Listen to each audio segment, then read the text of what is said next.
Ariel Helwani alongside a man who I once believed was my friend, but then he blocked me on Twitter and I got really confused, and now I'm not quite sure where we stand. So we've located Forrest Griffin. My back hurts like there's a sharp object in it.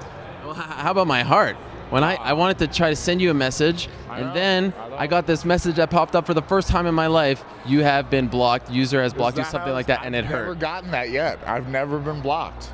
And I'm like Dikembe Mutombo. I'm blocking folks all day. I love it. So here we are, face to face, nose to nose. And we've agreed to fight it out. Yeah. We're gonna fight 3 5-minute rounds with a minute break down at Throwdown Training Center, and after that, it's like Tito thought, with Dana, we'll go fight, and then after we'll be friends. All will be forgiven. So just so I'm clear, why do you not like me anymore? I felt that you tried to get me fired, or at least when I was already down, I felt like you jumped on me. Did you sincerely think that I would do that to you? Did you sincerely think? And I guess you're thinking like about. You kind of did do that. Is this when I interviewed Dana about Miguel Torres, the whole Twitter drama that happened? You, Rashad, and then Miguel, right? Yes. And you felt like I went to Dana after he had fired Miguel and tried to get you fired? No. Maybe you just asked him why I didn't get fired.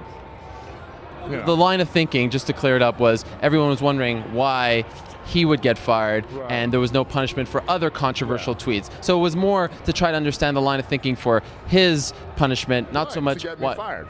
That was not it, and you know that. Fired. No, I thought I did. Right. All right, but I feel better now.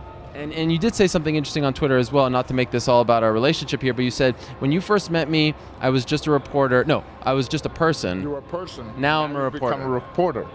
What's that all about? You used to just be a dude, kind of a dork, and now you got a persona, and you've become, a reporter. And, part of that's a good thing. It's like people tell me I've changed a lot, and I have, but not all of it's bad. But, you've maybe lost some of that, like, naivety, that humbleness, that, in awe of the whole sport that you once had, because you've been doing it for, 3 years now? A little more, 4.5. 4.5. Well, excuse me. See? Reporter. So you think I got cocky? You think it's gone to my head? No, you've changed, though. Really? Yeah, it's not all bad. People change, man. You've been doing something for 3 or 4 years. You're more comfortable. Like I said, you lost that sense of awe and naivete, right? You would agree to that. I'm still very I feel like I'm living the dream. I can't believe I'm talking to you right now. It's always a pleasure. It's always a privilege. I also cannot believe I'm talking to you. No, I'm kidding. Actually. When we first met, I was a reporter then as well. We didn't have a relationship before I was doing this.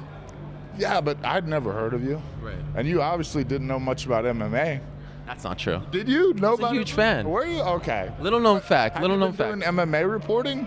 Well, you got to start at some point. And you were actually one of the first people to actually give me the time of day, and that's why it hurt so much. I felt like I broke your cherry, and you still turned on me. Broke my chair. I haven't quite heard that one. Here's a little known fact.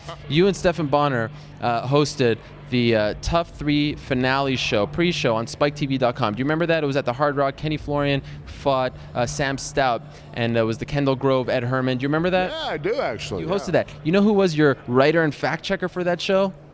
No idea. You're looking at him. Seriously? Yeah, I was just nobody, and and not to say I'm someone now, but I was behind the scenes. See, you just did it. He said I was a nobody, which implies that now you're. No, I'm not. But so we've been through a lot together, and that's why it really sincerely hurt me. How do you unblock someone? Are you saying you're considering it? I will unblock you then. Wow. I will. I don't know if I'll follow you. Yeah, because you unfollowed me as well. Yes, wow. But I will. Like a double whammy. Yeah, I know. You know what I love? People tell me, I say rude and insensitive things, not to be mean, just, I don't know, because I'm bizarre. But people always like, Forrest, blah, blah, blah, unfollow. So I always tweet them back. That was very courteous of you to tell me that you're going to unfollow me. Now I'm going to repay you that same courtesy and tell you that I'm going to block you. Wow.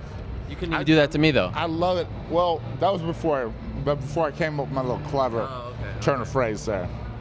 So you just sat there and you were like, Twitter. yeah. I really should just not. It is a dangerous thing. Yes.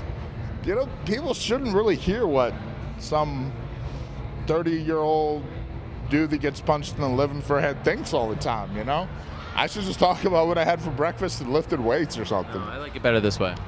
I thought I do too. All right, so let's move on. You have said it right here. You're going to unblock me, right? If I can figure out how. Okay. That seems like a bit of a cop-out, but I'll hold you to it. No, it's not a cop-out at all. I'm just saying I like you, but it depends on how much effort.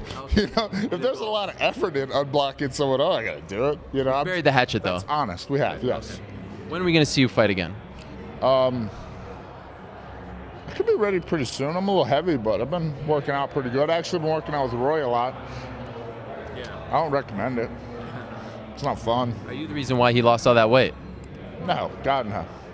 In fact, well, I'm happy that he lost the weight because I don't like it on top of me. It's not fun. And is it Tito or bust for you? No. There's other fights out there. I'll fight whomever. Sorry, that was pretty. That was. Garlic? What was that? Let's be honest, I deserved it. I gotta. Yeah, sorry. I don't know that anybody deserved that. I get the Thai curry, and I get it a 9. So it's still kind of like the burning. It's good though. Cleans your sinuses out. Why do you want to fight Tito so badly again? Again, both fights were close, and you know, I feel like, and I'm sure he does, that if I'd just done a little more, I could have finished him, or I could have made that a decisive win, or you know, I should have, you know, scrambled here or done this or done that. You know, I could have. It's easy for both of us to look and see little things we should have changed that would have greatly affected the outcome of that fight and made it not so close. And have they offered you the fight? Have they told you when they want you to fight again? No. We've been talking about this fighting, and Joe pretty much said you should start getting in shape. So I'm gonna do that. All right. Well, good luck getting the fight. Thank you. I'm very happy. This is Thank you. the best thing to happen to me all night. Weight lifted. At least, even if you don't unblock me, the fact that we were able to have it out here. Well, trust me, if I don't unblock you, it's not anything personal. It's just I have no logistical knowledge of Twitter. And when are we fighting? When's that happening? We're fighting You said at the top you want. next Saturday. All right, I'll be there. Throw down. Cool. Forrest Thank Griffin, you. Ariel Helwani. Follow him on Twitter, twitter.com/Forrest Griffin.